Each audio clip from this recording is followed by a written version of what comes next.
देखिए मित्रों, चित्रकला की हमने शुरुआत कर दी थी, 2 क्लास हो गई है और आज इसके अंतर्गत हम तीसरी क्लास पढ़ रहे हैं। और कल हमने मारवाड़ जो स्कूल थी और मारवाड़ के अंतर्गत एक जोधपुर शैली पढ़ी थी हमने। जोधपुर के बाद में आज पढ़ते हैं मित्रों हम नेक्स्ट शैली हमारी है बीकानेर चित्रकला शैली।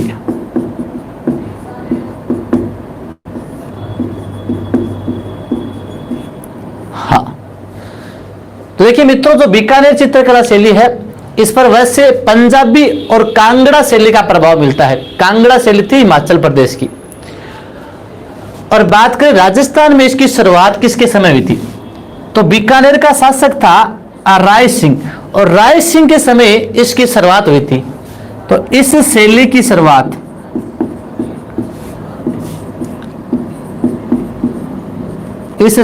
शुरुआत बीकानेर के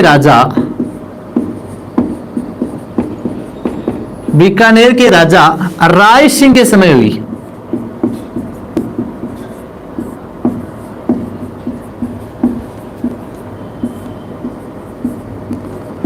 हाँ, मित्रों, राय सिंह के समय है 2 प्रमुख चित्रकार थे और उन दोनों प्रमुख चित्रकारों का क्वेश्चन राजस्थान पुलिस में पूछा गया है। वो चित्रकार कौन थे, तो इनके समय के चित्रकार बीकानेर चित्रकला शैली में राय सिंह के समय में 2 चित्रकार थे मित्रों, और वो चित्रकार कौन थे, एक तो हसन अली राजा वह दूसरा रुकनुद्दीन। हसन अली राजा व रुकनुद्दीन, बिल्कुल मित्रों ये क्वेश्चन पूछा गया है। हसन अली राजा व रुकनुद्दीन का संबंध है वो किस चित्रकला शैली से था।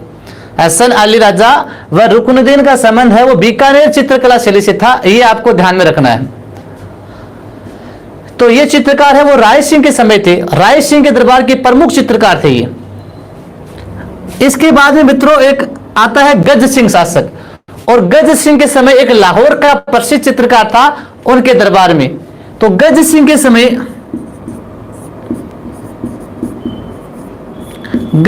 समय लाहौर का प्रसिद्ध चित्रकार शाह मोहम्मद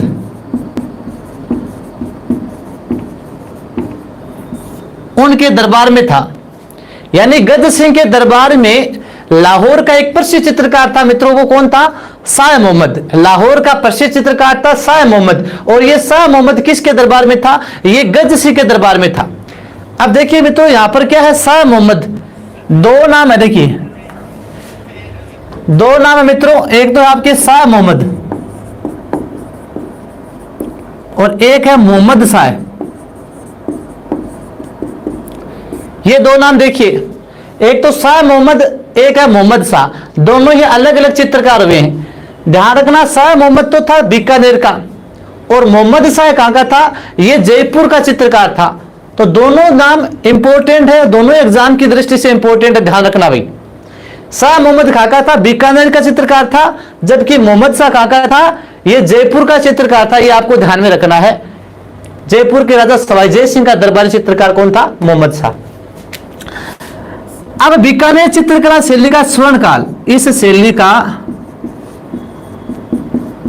स्वर्णकाल बीकानेर चित्रकला शैली है, इसका स्वर्णिम काल किसका समय था, इसका स्वर्णिम काल मित्रों था यहाँ के राजा थे अनूप सिंह। अनूप सिंह का समय है वो बीकानेर चित्रकला शैली का स्वर्णिम काल माना गया है। तो ये ध्यान में रखना आपको। तो बीकानेर चित्रकला शैली हमने स्टार्ट की है मित्रों। बीकानेर में राय सिंह के समय इसकी शुरुआत मानी गई है, और राय सिंह के दरबार के 2 प्रमुख चित्रकार कौन थे, अली राजा और रुकनुद्दीन। हाँ, अली राजा और रुकनुद्दीन थे।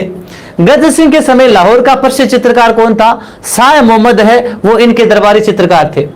और मोहम्मद शाह कहां का था मित्रों, वो जयपुर का था, ध्यान रखना है। इस शैली का, बीकानेर शैली का स्वर्णिम काल है मित्रों, वो किसका समय माना गया है? अनूप सिंह का समय है, वो स्वर्णिम काल माना गया है।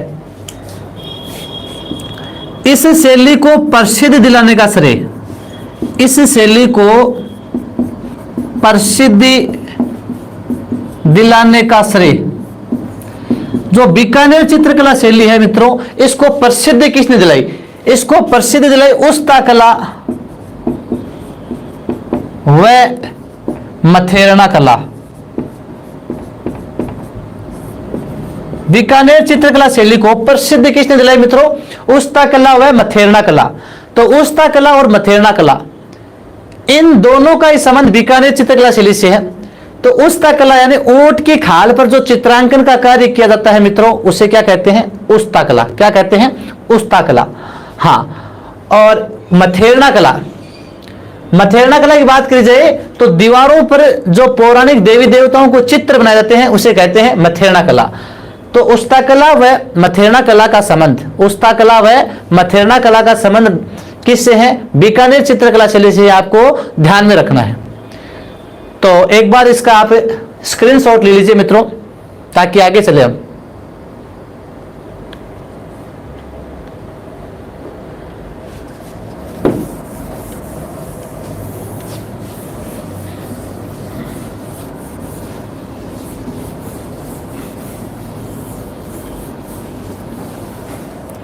हाँ, निक्की जी कुमारी कह रही है बीकानेर शैली को पशु पक्षियों की शैली कहते हैं। नहीं निक्की जी, आगे पढ़ेंगे निक्की जी, हम एक आपकी बूंदी शैली आएगी। बूंदी चित्रकला शैली को पक्षी शैली कहते हैं, बीकानेर को नहीं कहते हैं। हाँ, नेक्स्ट देखिए, जो बीकानेर चित्रकला शैली है मित्रों, इस बीकानेर चित्रकला शैली के संबंध में एक इंपॉर्टेंट बात क्या है वो देखिए, वो है कि बीकानेर के चित्रकार है वो अपने चित्रों के नीचे नाम व तिथि लिखते थे, जबकि ऐसा अन्य शैलियों में देखने को नहीं मिलता था। तो इंपॉर्टेंट क्वेश्चन है, किस चित्रकला शैली के चित्रकार अपने चित्रों के नीचे नाम और तिथि लिखते थे, बल्कि अन्य शैलियों में ऐसा नहीं मिलता था? तो वो कौन सा है पंकज गिरी जी? वो हमारी बीकानेर चित्रकला शैली है। तो इस शैली के चित्रकार, इस शैली के चित्रकार, हाँ, तो हम पढ़ रहे हैं मित्रों बीकानेर शैली। तो इस शैली के चित्रकार अपने चित्रों के नीचे, अपने चित्रों के नीचे नाम व तिथि लिखते थे, नाम व तिथि लिखते थे, जबकि अन्य शैलियों में ऐसा नहीं मिलता था। तो बीकानेर चित्रकला शैली है, हाँ, इस चित्रकला शैली के जो चित्रकार है वो अपने चित्रों के नीचे नाम और तिथि लिखते थे, हाँ, बल्कि अन्य शैलियों में ऐसा नहीं मिलता था। ये आपको ध्यान रखना है। और जो बीकानेर चित्रकला शैली है, इस शैली पर मित्रों बीकानेर में एक जर्मनी का था हरमन गोइटज।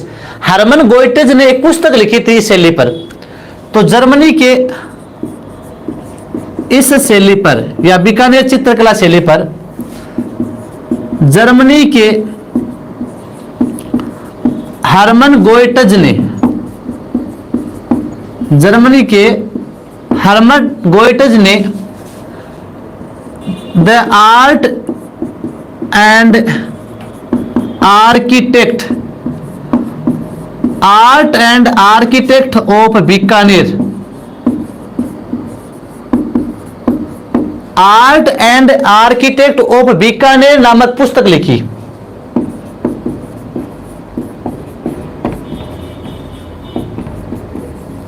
हाँ, तो जर्मनी के हरमन गोइटज ने मित्रों इस शैली में, तो बीकानेर चित्रकला शैली में, इस बीकानेर चित्रकला शैली पर art and architect of Bikaner नामक पुस्तक लिखी। हाँ, इसके बाद में देखो मित्रों, इस शैली में विशेषता की बात करें, बीकानेर चित्रकला शैली में कौन सा रंग काम में लिया गया मित्रों? पीला। अब जो प्राकृतिक विशेषताओं की बात की जाएगी मित्रों, तो देखो बीकानेर और मारवाड़ दोनों है वो पश्चिमी राजस्थान के भाग आते हैं, और पश्चिमी राजस्थान में जो प्राकृतिक विशेषता है वो लगभग दोनों में क्या है? सेम है, समान है। तो रंग है वो पीला काम में लिया गया। पशु पक्षी, तो चित्रों के निर्माण में पीला रंग काम में लिया गया। और कौन से पशु पक्षियों का चित्रण हुआ यहां पर? हाँ, तो वो पशु पक्षी मित्रों वही हिरण, घोड़ा, कुत्ता, कौवा, चील आदि। तो बीकानेर चित्रकला शैली में मित्रों हिरण, घोड़ा, कुत्ता, कौवा, चील इनका है वो अधिकांश चित्रण मिलता है। हाँ, रंग हो गया, पशु पक्षी हो गया, पेड़। तो देखो आम के पेड़ का चित्रण यहां पर मिलता है, जैसे मारवाड़ में मिला था वहीं पर बीकानेर में भी पेड़ है वो आम के पेड़ का चित्रण मिलता है। मैंने कहा था प्राकृतिक विशेषता दोनों में समान है। जिस प्रकार हमने मारवाड़ पढ़ा था, मारवाड़ में किसका चित्रण हुआ था? काले बादलों का, जो वर्षा करवाते काले बादलों का चित्रण हुआ था। उसके बाद हमने देखे थे ऊंचे ऊंचे रेत के टिल्लों का चित्रण हुआ था, तो वो भी यहां पर इसी में मिलता है, दोनों में समान मिलता है। और इसके अलावा देखो वर्षा ऋतु में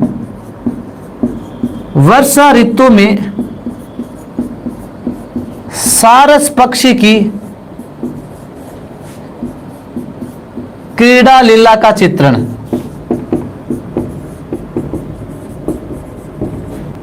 बीकानेर चित्रकला शैली में मित्रों वर्षा ऋतु में सारस पक्षी की क्रीड़ा लीला, तो वर्षा ऋतु में जो सारस पक्षी है उसके खेल का वर्णन किया गया है। वो किस शैली में मिलता है? बीकानेर चित्रकला शैली में मिलता है। जो पुरुषों का स्वभाव है वो हट्टे खट्टे दाढ़ी मूछों युक्त वीर भाव युक्त उनका स्वभाव बताया गया है। पुरुषों की जो चित्रण किया गया है वो हट्टे खट्टे दाढ़ी मूछों युक्त वीर भाव उनका चित्रण किया गया है। किनका? पुरुषों का चित्रण किया गया है। इसी प्रकार स्त्रियों का भी जैसे एकांकी जीवन है उनका उसको चित्रित किया गया है, एकांकी एकरापन उसके जीवन में, ऐसा इस प्रकार का चित्रण देखने को मिलता है। प्रमुख चित्रकार, देखो नारी चित्र है वो इतना इंपॉर्टेंट नहीं है इस शैली का, तो इसलिए हमने यहां पर ज्यादा इंपॉर्टेंस नहीं दिया उनको। जहां जहां पर नारी चित्रण इंपॉर्टेंट होगा वहां पर मैं आपको बता दूंगा। प्रमुख चित्रकार बीकानेर चित्रकला शैली के देखो मित्रों प्रमुख चित्रकार कौन कौन थे? तो 3 नाम तो आपके सामने आ गए हैं। हाँ, कौन कौन सी? अली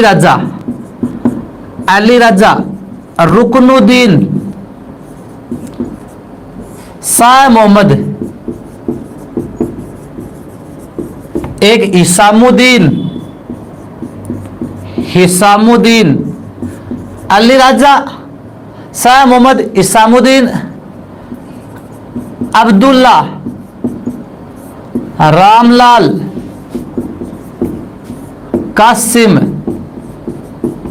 ये चित्रकार है वो कहां पर थे? बीकानेर में। तो देखो एक चीज देखो, बीकानेर के जो अधिकांश चित्रकार है मित्रों, वो बीकानेर के अधिकांश चित्रकार है वो मुस्लिम चित्रकार थे। बीकानेर के जो अधिकांश चित्रकार वो कौन थे? मुस्लिम चित्रकार है वो थे इसमें बीकानेर शैली में, ये ध्यान रखना आपको। तो देखो बीकानेर शैली पढ़ रहे हैं मित्रों, एक बार वापस रिपीट करते देख लो जल्दी से। इस शैली के चित्रकार है अपने चित्रों के नीचे क्या लिखते थे? नाम और तिथि लिखते थे, बाकी में ऐसा नहीं मिलता था।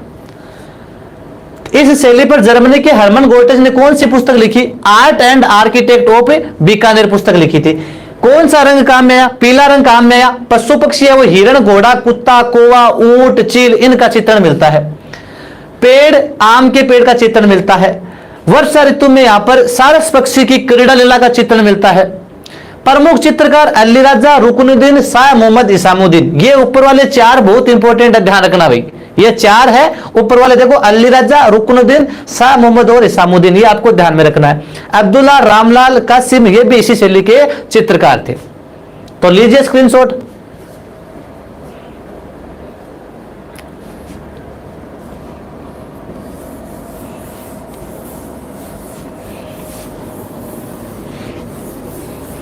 अब एक और इंपॉर्टेंट शैली पढ़ते हैं मित्रों हम, किशनगढ़ चित्रकला शैली। हाँ,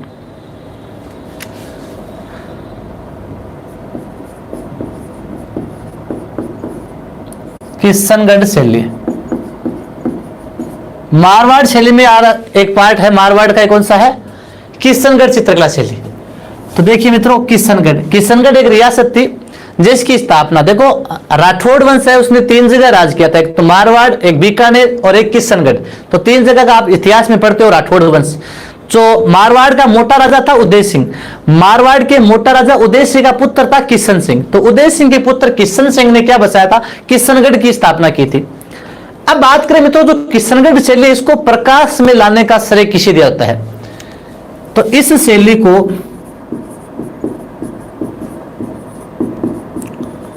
प्रकाश में लाने का श्रेय किशनगढ़ चित्रकला शैली है। इस किशनगढ़ चित्रकला शैली को प्रकाश में लाने का श्रेय किसे दिया जाता है? हाँ, तो वो 2 व्यक्तियों को दिया जाता है मित्रों। एक तो है एरिक डिक्सन, दूसरा है मित्रों फयाज अली। हाँ, किशनगढ़ चित्रकला शैली को प्रकाश में, हाँ कोमल जी शर्मा, ये क्लास डेली रहती है आर्ट्स एंड कल्चर की। हाँ, किशनगढ़ चित्रकला शैली को प्रकाश में लाने का श्रेय है एरिक डिक्सन व फयाज अली को दिया जाता है। ये आपको ध्यान रखना है। इस शैली का स्वर्ण काल, किशनगढ़ चित्रकला शैली का स्वर्ण काल वो किसका समय था? किशनगढ़ चित्रकला शैली का स्वर्णिम काल मित्रों सावंत सिंह का समय था। किसका समय था? सावंत सिंह का समय। किशनगढ़ चित्रकला शैली का स्वर्णिम काल किसका समय था? वो था सावंत सिंह का समय। अब देखो मित्रों, ये सावंत सिंह एक कला प्रेमी शासक था। सावंत सिंह एक कला प्रेमी शासक था जो नागरीदास के नाम से कविताएं लिखता था। हाँ, सावंत सिंह नागरीदास के नाम से, नागरीदास के नाम से कविताएं लिखता था।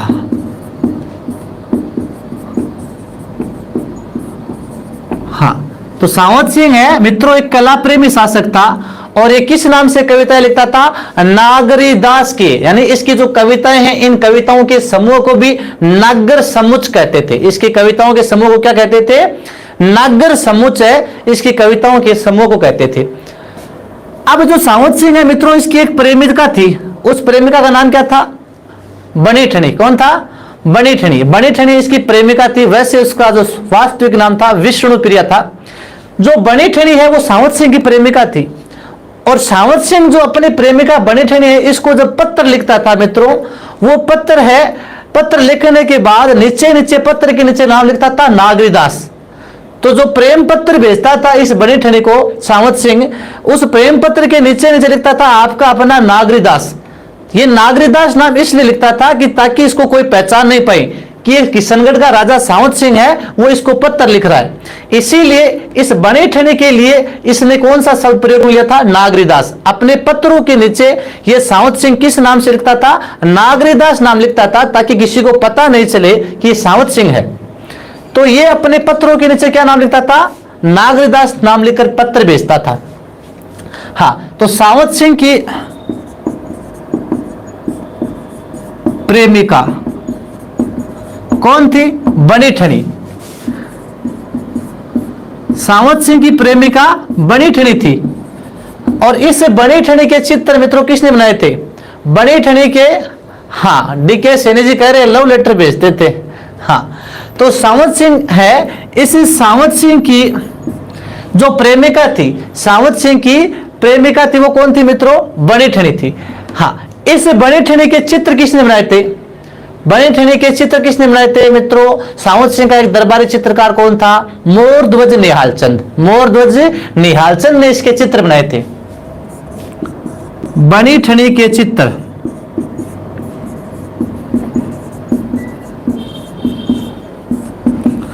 मोरध्वज निहालचंद ने बनाए। तो सावंत सिंह की प्रेमिका थी बनी ठनी। इस बनी ठनी के चित्र किसने बनाए मित्रों? मोरध्वज निहालचंद ने इसके चित्र बनाए थे। अब ध्यान रखना मित्रों, जो बनी ठनी है, इस बनी ठनी को एक विद्वान ने भारत की मोनालिसा कहा है। क्या कहा है? भारत की मोनालिसा। तो बनी ठनी को भारत की मोनालिसा किसने कहा है? बनी ठनी को भारत की मोनालिसा किसने कहा है? एरिक डिक्सन ने।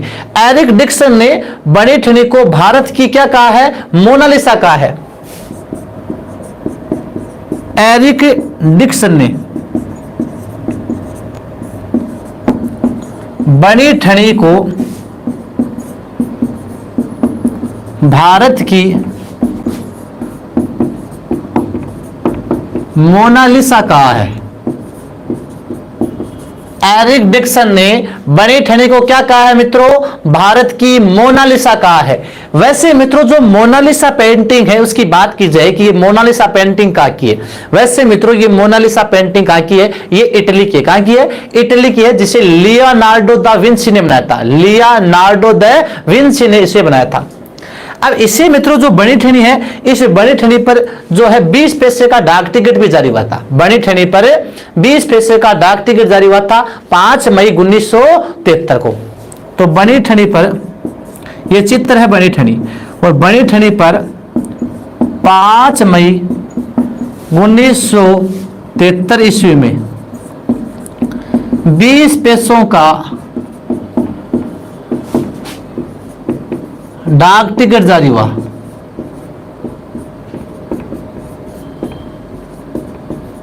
हाँ, तो बड़े ठनी चित्र पर मित्रों 5 मई 1973 को क्या हुआ? 20 पैसों का डाक टिकट जारी हुआ। तो उम्मीद करता हूं इतना सबको समझ आ गया होगा। शैली को प्रकाश में कौन लाया इसको? एरिक डिक्सन और फयाज अली। शैली का स्वर्णिम काल मित्रों सावंत सिंह का समय। सावंत सिंह किस नाम से कविताएं लिखता था? नागरीदास के। इसकी प्रेमिका कौन थी मित्रों? बनी ठनी इसकी प्रेमिका थी। बनी ठनी के चित्रकार कौन थे? मोरध्वज निहालचंद ने बनाए थे।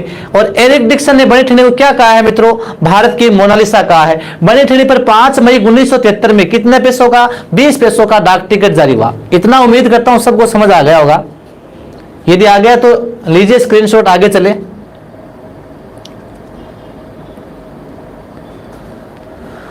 हाँ मित्रों, शेयर कर दो क्लास को, ज्यादा से ज्यादा लाइक कीजिए, लाइक कर दो, शेयर कर दो। यदि समझ आ रही है क्लास तो लाइक या शेयर करें मित्रों।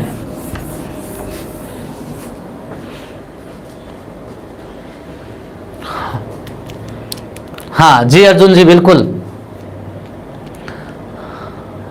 हाँ विक्की जी, डांगी, श्रीचंद जी, बिल्कुल। अब देखिए नेक्स्ट इस शैली की मुख्य विशेषताएं की बात करते हैं।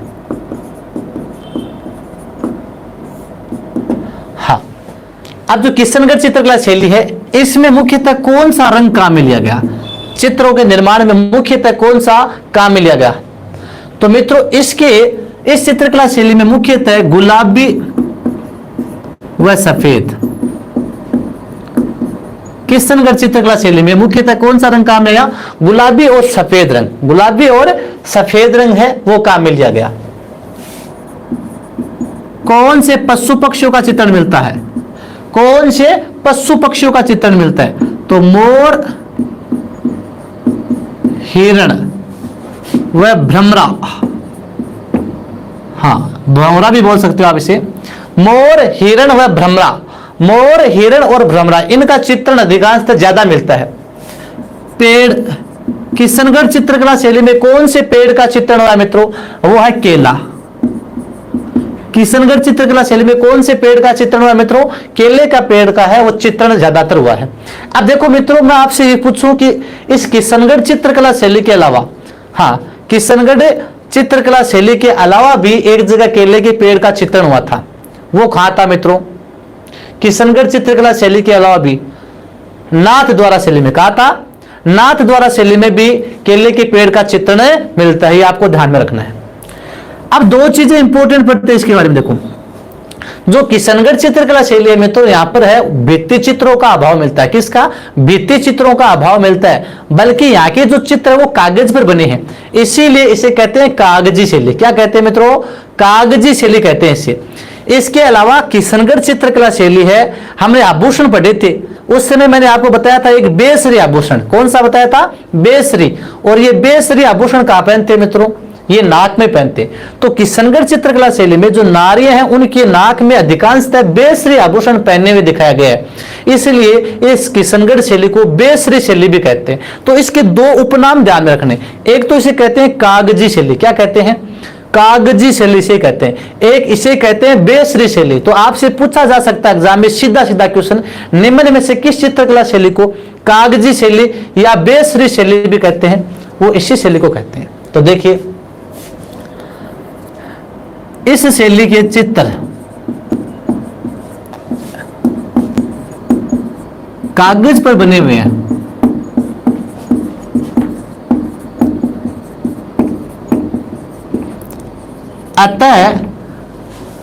अतः इस शैली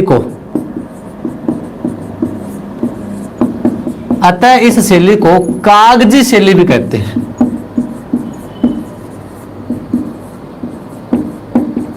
किशनगढ़ चित्रकला शैली के चित्र कागज पर बने हैं, अतः इसे क्या कहते हैं, कागजी शैली भी कहते हैं। इसके अलावा नारियों के नाक में बेसरी आभूषण पहने होने के कारण इसे क्या कहते हैं मित्रों, बेसरी शैली। तो इस शैली में नारियों के नाक में अधिकांशतः बेसरी आभूषण पहने होने के कारण इस शैली को बेसरी शैली भी कहते हैं। तो मित्रों आपको दोनों उपनाम ध्यान में रखने, एक तो इसे कागजी शैली कहते हैं, इसे क्या कहते हैं मित्रों, बेसरी शैली भी कहते हैं। नेक्स्ट बात करें इस शैली के प्रमुख चित्र, इस शैली के प्रमुख चित्र। हाँ तो मित्रों इस शैली में देखो, एक है चांदनी रात की संगोष्ठी, चांदनी रात की संगोष्ठी।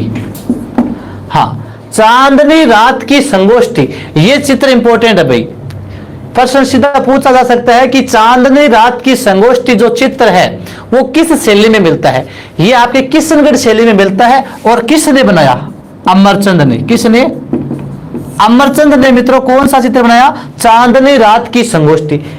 इसके अलावा इस शैली में राधा कृष्ण के चित्र मिलते हैं, किसके, राधा कृष्ण के चित्र, राधा कृष्ण के चित्र भी इसमें मिलते हैं। अर्थात जो सावंत सिंह है उस सावंत सिंह ने स्वयं को मित्रों क्या माना था, कृष्ण, स्वयं को क्या माना था, कृष्ण, और इस बनी ठनी को क्या माना था, राधा। तो स्वयं को कृष्ण और बनी ठनी को राधा मानकर चित्रों का निर्माण करवाया। इसलिए इसके जो राधा और कृष्ण के चित्र है वो कहां मिलते हैं, किशनगढ़ शैली में मिलते हैं। इसके अलावा बात करें मित्रों, एक क्वेश्चन आपसे और पूछता हूं मैं, जो पिछले सेकंड ग्रेड जो संस्कृत विभाग की एक एग्जाम लगी थी उसमें सीधा सा क्वेश्चन यह आता मित्रों कि जो किशनगढ़ शैली के या किशनगढ़ शैली का स्वर्णिम काल किसका समय था, सावंत सिंह का। अब प्रश्न क्या था, प्रश्न यह था कि सावंत सिंह ने अपना अंतिम समय कहां बिताया था, सावंत सिंह ने अपना अंतिम समय कहां बिताया था। अब क्वेश्चन था इसमें ऑप्शन में थे आपके अजमेर था, किशनगढ़ था, वृंदावन था, इस प्रकार के ऑप्शन थे कई सारे। तो मित्रों बताओ किसको पता है सावंत सिंह ने अपना अंतिम समय कहां पर बिताया था। चलो नहीं पता है तो बताता हूं।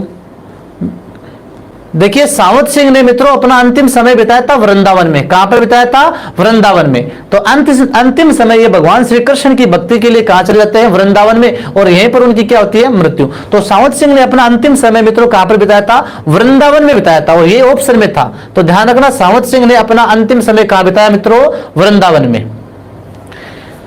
इसके अलावा इस शैली में कमल से भरे सरोवर,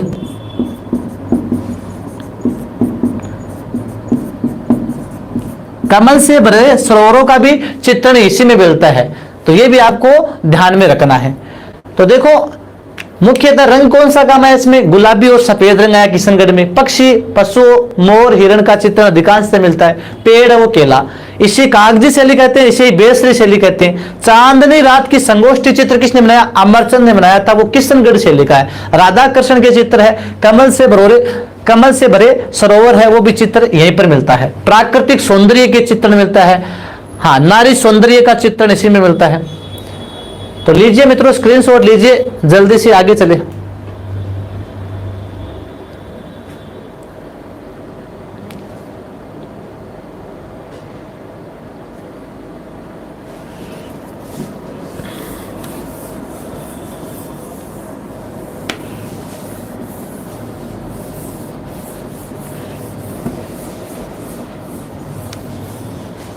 हाँ,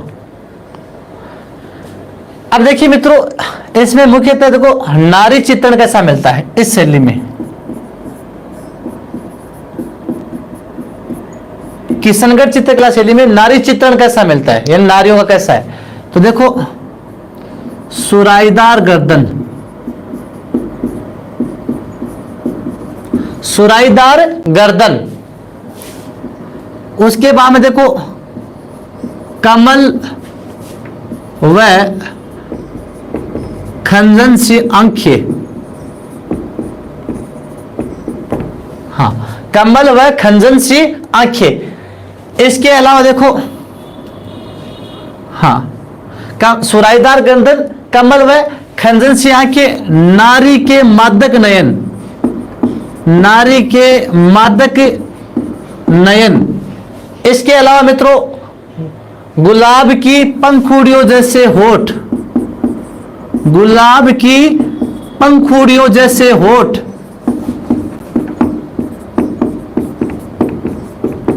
हाँ, ये आपको ध्यान में रखना है। तो देखो, सुराईदार गर्दन, नारी की सुराईदार जो पानी की होते हैं सुराई, उसके जैसी गर्दन, कमल व खंजन जैसी इनकी आंखें हैं, नारी के मादक नयन या नशीले नयन है, उसका चित्रण इसी में मिलता है किशनगढ़ शैली में। और गुलाब की पंखुड़ियों जैसे होठ, ये सब कहां पर मिलते हैं मित्रों? ये किशनगढ़ शैली में मिलता है। इसके अलावा भी देखो, नारी जैसे स्त्री है, उसका लंबा चेहरा, लंबा कद है ना, लंबी अंगुलियां, ये सब सारे के सारे इसी शैली में विशेषताएं देखने को मिलती है। राकेश जी कह रहे ये मादक नयन इस सबको खराब कर रहे हैं। तो देखिए नेक्स्ट मित्रों, इस शैली के प्रमुख चित्रकार, किशनगढ़ चित्रकला शैली के प्रमुख चित्रकार कौन थे? हाँ, धन्यवाद अर्जुन जी, आपका सहयोग अपेक्षित है इसी प्रकार। हाँ, इस शैली के चित्रकार, यानी किशनगढ़ शैली है, इसके चित्रकार कौन, इसमें प्रमुख चित्रकार? तो देखिए, दो नाम तो आपको इंपॉर्टेंट है, दोनों ध्यान में रखना है। एक तो मोरध्वज निहालचंद, एक आता है अमरचंद। देखिए मित्रों, दोनों ही पूछे गए हैं, मोरध्वज निहालचंद और अमरचंद। मोरध्वज निहालचंद और अमरचंद, इन दोनों का संबंध किस शैली से है? किशनगढ़ शैली से है। हाँ, मोरध्वज निहालचंद और अमरचंद दोनों का संबंध किससे है? किशनगढ़ चित्रकला शैली से, ये आपको ध्यान में रखना है। इसके अलावा भी देखो, सूरध्वज, हाँ, छोटू, धन्ना, भंवरलाल। तो सूरध्वज है, छोटू है, धन्ना है, भंवरलाल है, इन सभी का संबंध किससे है मित्रों? इसी किशनगढ़ शैली से है। रामनाथ है, नानक राम है, मूलनाथ है, इनका सबका संबंध है वो इस किशनगढ़ शैली से माना गया है। तो किशनगढ़ शैली के प्रमुख चित्रकार मोरध्वज निहालचंद, अमरचंद, छोटू, धन्ना, सूरध्वज और भंवरलाल, ये प्रमुख चित्रकार इसी शैली के हैं। तो नारी चित्रण आपको ध्यान में रखना चाहिए। देखो, नारी चित्रण किशनगढ़ शैली का पूछा जा सकता है भाई, इंपॉर्टेंट है, कमल व खंजन से आंखें। तो कैसे कमल और कैसे किशनगढ़ याद रखना, आपको पूछ ले कमल व खंजन से आंखें, तो कैसे कमल कैसे ही किशनगढ़ शैली याद रखना। सुराईदार गर्दन है, नारी के मादक नयन और गुलाब की पंखुड़ियों जैसे होठ, ये सब चित्रण कहां मिलते हैं मित्रों? किशनगढ़ शैली में। और ये दो प्रमुख चित्रकार आपको ध्यान में रहना चाहिए। तो लीजिए स्क्रीनशॉट और चलते आगे। जी बिल्कुल गुड्डी जी।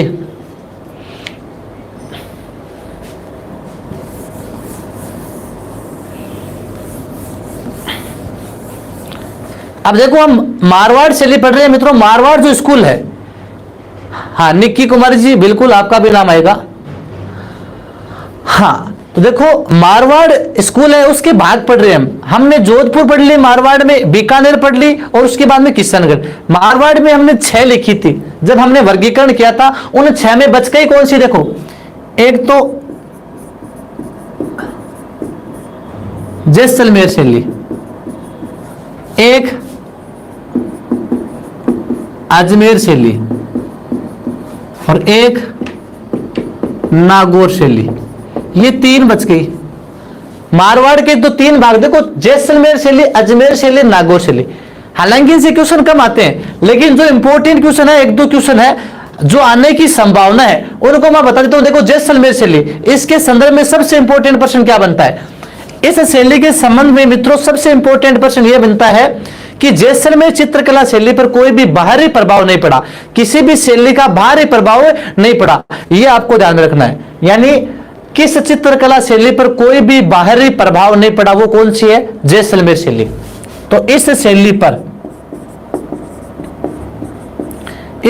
पर बाहरी प्रभाव नहीं पड़ा, बाहरी प्रभाव नहीं पड़ा। और प्रमुख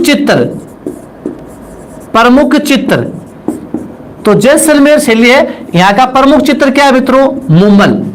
जैसलमेर चित्रकला शैली का प्रमुख चित्र क्या है मित्रों, मूमल जैसलमेर के जो लोद्रवा है, लोद्रवा की राजकुमारी थी, और मूमल के चित्र है वो जैसलमेर शैली में मिलता है। तो आपको इंपॉर्टेंट याद रखना है कि जैसलमेर चित्रकला शैली पर कोई भी बाहरी प्रभाव नहीं पड़ा था, और यहाँ का प्रमुख चित्र मूमल है। ये 2 बात याद करनी है, कौन सी में आपको, जैसलमेर में। मित्रों अजमेर शैली में आपको क्या ध्यान रखना है, जो अजमेर शैली है वो हिंदू मुस्लिम, हाँ हिंदू मुस्लिम और ईसाई, हिंदू मुस्लिम और ईसाई धर्म से प्रभावित शैली कौन सी है, अजमेर शैली है। हिंदू मुस्लिम व ईसाई धर्म से प्रभावित,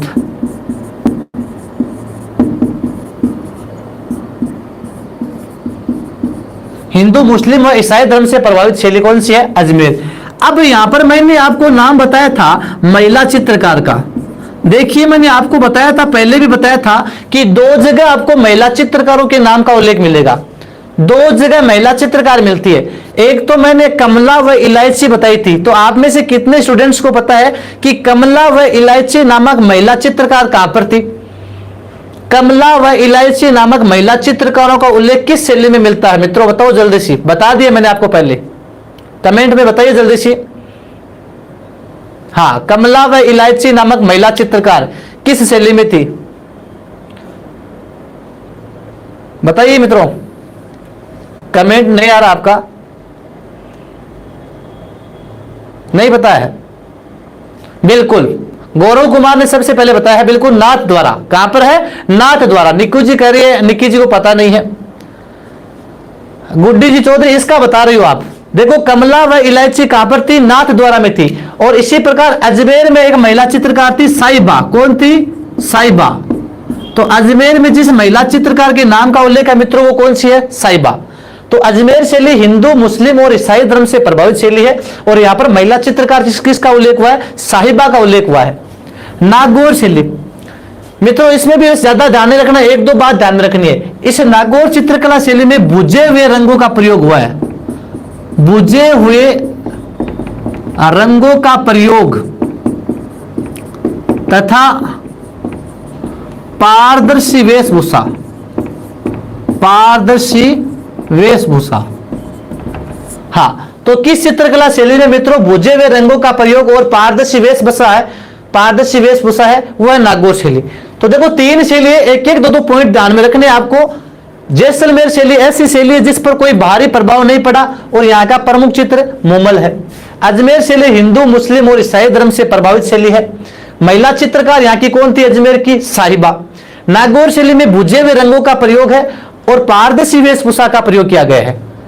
तो मित्रों लीजिए स्क्रीनशॉट और आगे चलते हैं।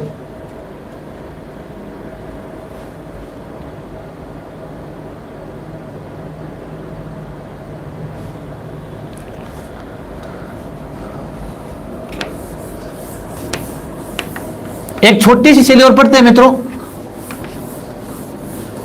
ये हमने मारवाड़ की पढ़ ली।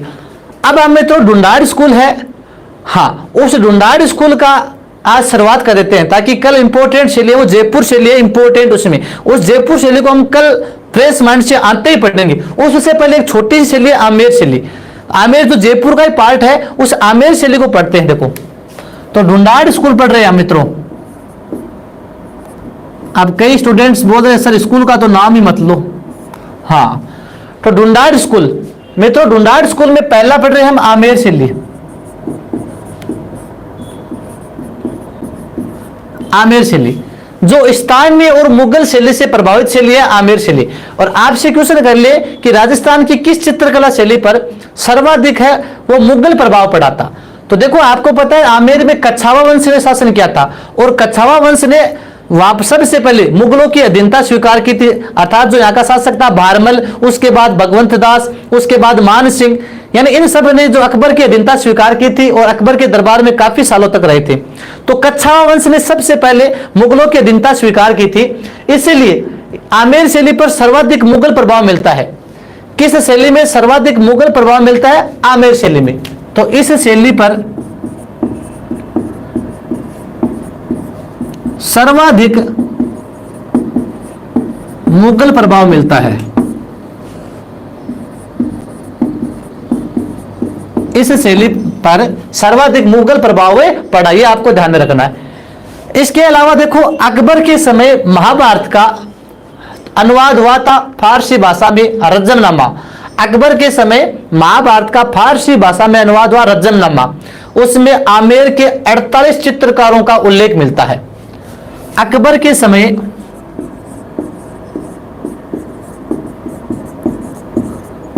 महाभारत का फारसी भाषा में अनुवाद हुआ।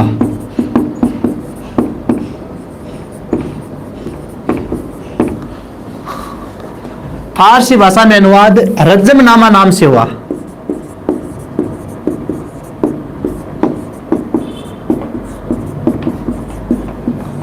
जिसमें आमेर के 48 चित्रकारों का उल्लेख मिलता है।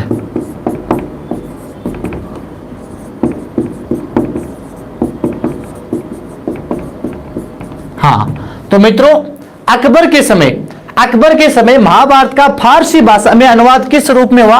रज्जमनामा नाम से हुआ, और जिसमें आमेर के कुल कितने चित्रकारों का उल्लेख मिलता है? 48 चित्रकारों का उल्लेख मिलता है।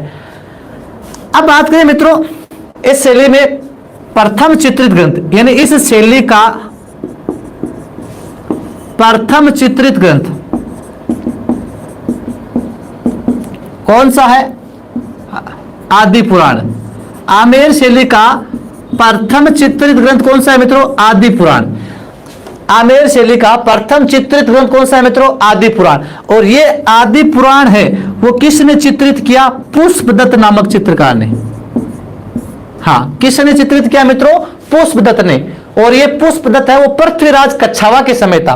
तो आमेर शैली का प्रथम चित्रित ग्रंथ मित्रों कौन सा है? आदि पुराण। और आदि पुराण है वो पृथ्वीराज कछावा के समय किसने चित्रित किया था? पुष्पदत्त नामक चित्रकार ने इसे चित्रित किया था।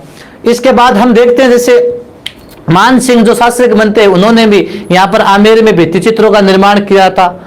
मिर्जा राजा जय सिंह है उन्होंने भी यहाँ पर निर्माण करवाया था। इस शैली की विशेषताएं देखते हैं मित्रों। विशेषताएं इस शैली में रंग कौन सा काम आया मित्रों? रंग। तो रंग मुख्यतः प्राकृतिक व हरा, प्राकृतिक व हरा रंग काम में आया। हाँ पशु पक्षी, हाथी व मोर, हाथी व मोर के चित्र बने मित्रों। पेड़, बड़ व पीपल, बड़ व पीपल के यहां पर चित्र बने। तो रंग है प्राकृतिक हरा रंग काम में आया। पशु पक्षी, हाथी और मोर के, पेड़ है बड़ व पीपल। इसके अलावा बात करें मित्रों इस शैली में, तो इस शैली के प्रमुख चित्र, यानी इस शैली के प्रमुख चित्र कौन कौन से हैं? तो चित्रों की बात करें तो कृष्ण लीला के चित्र बने। यहां पर कृष्ण लीला के चित्र बने, लैला मजनू के चित्र बने हैं। कृष्ण लीला, लैला मजनू, हाथी घोड़े, कुत्ती दंगल। हाँ, तो कृष्ण लीला, लैला मजनू, हाथी घोड़े, कुत्ती दंगल, इन सब का चित्रण कहां मिलता है मित्रों? इन सब का चित्रण आमेर शैली में मिलता है। एक बिहारी सत संहिता जो मिर्जा राजा जय सिंह का दरबारी था, बिहारी सत सही, उस पर आधारित चित्र भी इसी शैली में मिलते हैं। प्रमुख चित्रकार पुष्पदत्त व हुक्मचंद, पुष्पदत्त व हुक्मचंद, ये दोनों चित्रकार की शैली के मित्रों? आमेर शैली के। किसके हैं? आमेर शैली के। तो एक बात देखिए, छोटी सी शैली आमेर शैली। कल इंपॉर्टेंट शैली पढ़ेंगे हम, जयपुर शैली की शुरुआत करेंगे, बहुत इंपॉर्टेंट अच्छे क्वेश्चन लेकर आएंगे उसमें। आमेर शैली पर सर्वाधिक मुगल प्रभाव पड़ा। आपसे क्वेश्चन कर ले, सर्वाधिक मुगल प्रभाव किस पर पड़ा? आमेर शैली पर। अकबर के समय महाभारत का फारसी भाषा में अनुवाद रज्जमनामा नाम से हुआ, जिसमें आमेर के कुल कितने चित्रकार है? 48 चित्रकारों का उल्लेख मिलता है। इस शैली का प्रथम चित्रित ग्रंथ कौन सा है मित्रों? इस शैली का प्रथम ग्रंथ कौन सा है? आदि पुराण। आदि पुराण को किसने चित्रित किया था? पुष्पदत्त ने चित्रित किया था। रंग कौन सा काम है यहाँ पर? प्राकृतिक और हरा। पशु पक्षी, हाथी और मोर का चित्रण मिलता है, और बड़ और पीपल जो पेड़ है इनका चित्रण मिलता है। यहाँ के जो प्रमुख चित्र है इस शैली के, कृष्ण लीला है, लैला मजनू, हाथी घोड़े, कुत्ते दंगल, इनका चित्रण मिलता है। और यहाँ के जो प्रमुख चित्रकार है मित्रों, वो पुष्पदत्त और हुक्मचंद है, वो इस शैली के प्रमुख चित्रकार है। हाँ, तो मित्रों ये आज हमने आमेर शैली पढ़ी है, और कल इसी पार्ट में पढ़ेंगे हम कौन सी पढ़ेंगे? जयपुर शैली पढ़ेंगे।